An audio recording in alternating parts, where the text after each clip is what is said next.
McIntyre Law Chopper 4, looking out for you.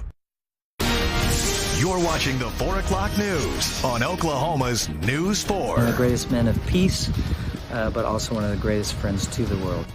Former President Jimmy Carter dies at the age of 100. How people across the globe are honoring him. Plus, the search continues for a missing 8-year-old Oklahoma girl. The warning from police before you help in the search.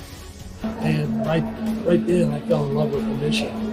And a mission to help people who often get overlooked in the professional world. And with that, welcome in. Thank you for joining us this evening. I'm Austin Brissett in for Kevin. And I'm Jolene Cheney. The nation and the world are mourning former President Jimmy Carter, who died Sunday at his Georgia home at the age of 100. He was surrounded by his family. NBC's Susan McGinnis has the latest on Carter's legacy and the honors, tributes, and ceremonies for him. A century of life, decades of service. One of the greatest men of peace, but also one of the greatest friends to the world. America's 39th president died Sunday at his home in Plains, Georgia, surrounded by family. Memorials growing larger, tributes and honors pouring in from former presidents and leaders around the world. Moments of silence at Sunday's Washington Commanders game and at today's opening bell. Jimmy Carter stands as a model of what it means to live a life of meaning and purpose. Starting out on his family's peanut farm, he later served in the military, then made the move into politics, becoming a Georgia state senator and governor, and in 1976, a run for the White House. My name is Jimmy Carter, and I'm running for president.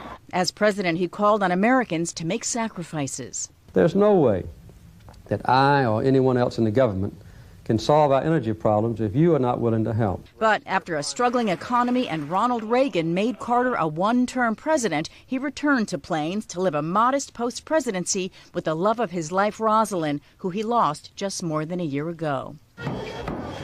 It was Carter's life after the White House many find most notable, building homes for Habitat for Humanity, fighting for human rights, which earned him the Nobel Peace Prize. Peace and human rights and treating everybody the same has been what I hope will be my legacy. He was a great humanitarian.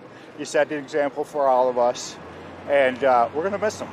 The nation preparing its final goodbyes for a beloved son of Georgia. In Washington, Susan McGinnis, NBC News. A state funeral and National Day of Mourning are set for January 9th. Governor Kevin Stitt releasing a statement on the passing of President Carter, saying in part, quote, "Sarah and I join the nation in the mourning and the passing of President Jimmy Carter. His service in the White House and as a private citizen dedicated to his country exemplified what it means to lead with integrity, compassion, and humility. He changed lives around the world, and his dedication to peace and human dignity will be remembered by his country. My prayers are with his family as they mourn." Now, first weather from the Forewarned Storm Team. Well, it certainly doesn't